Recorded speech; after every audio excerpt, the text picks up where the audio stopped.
Great time to find something indoors to do. We are joined this afternoon by Barbara Lynn Jamieson, the CEO and General Director of Opera Colorado. Yeah, we're so glad that you're here. We love to highlight the arts here at 9 News at 3. So start off, just tell us a little bit, what does the opera scene look like in Colorado in 2025? Well, I'm just here for the first time. I've just moved here to Denver myself. Welcome. And I'm getting to know the art scene here and really excited about how robust it is. And here at Opera Colorado this year, we've got two of the world's most famous operas in the same season.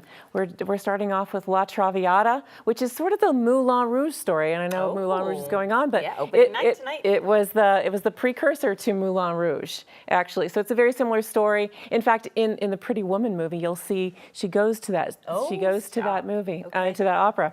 And then we're doing Madama Butterfly, which is another really, really famous one. So we're doing those both, two of the world's most famous operas by two of the world's most famous composers. We're really excited. Yeah, amazing. Tell us a little bit about your background. Where have you been and what brings you here to Colorado now? Oh, I'm just really excited to be here and to see all, as I mentioned, it's just such a robust community. And there's just so many different groups of folks and people who love the indoors, love the outdoors, just as we said, if you want a little break from the heat. It's just a really exciting place. It's an exciting city. And it's a city that deserves a robust and exciting opera company as well. So we are so happy to be able to bring that to this community. You know, the theater audience in Denver specifically is just always electric. We bring folks in here and they're like, oh my God, Denver, you know, you're set. We set ourselves apart. Yeah. So that's really exciting. Yeah. Where are you coming to us from? Coming here from Louisville, Kentucky. Okay, well, welcome. That's so exciting. Really... What is your vision, if I can I ask you, what's your vision of the future of opera here in Colorado? Well, you know, we often think of opera as something long ago and far away and for other people than us. Yep, unattainable almost. Right, yeah. Exactly. And I really want people to understand that it's a really special experience to go to an opera. Opera isn't something you might necessarily want to listen to or watch on TV, but you might. But opera is also something that you experience in person. There's no AI in opera. You're here breathing next to people, being in community with people. Opera is also usually very simple stories that it gives us opportunity to reflect and connect with others, consider our own feelings and our thoughts around a topic. So it's something very unusual, and there's nothing else like it. So my vision is to help people understand that they have a place there, that their stories can be told on this stage. Operas are still being written today, every single day, and that we're telling stories about Coloradans, that we're telling stories about us here and now as well, and seeing ourselves in these stories. I love that. Well said. Thanks. I'm curious what kind of faces you normally see in the audience. What kind of people typically come to the opera, and how do you grow that brand? How do you grow that audience? Well, I'm getting ready to see my first opera at Opera Colorado this November, so I'm really looking forward to that. But I mean, I know that we think of that as a very monolithic group, and I think what I do love is that it brings people together. Yeah.